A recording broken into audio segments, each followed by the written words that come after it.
Want to send a Google Drive file on WhatsApp without downloading it?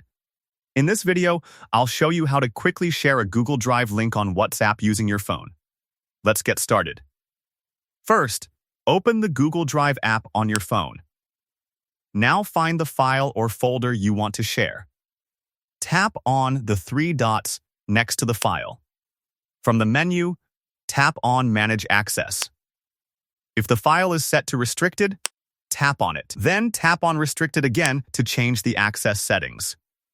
Now select anyone with the link. This will allow anyone with the link to open the file.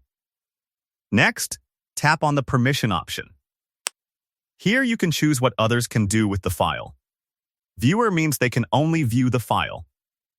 Commenter means they can view and leave comments. Editor means they can edit the file as well.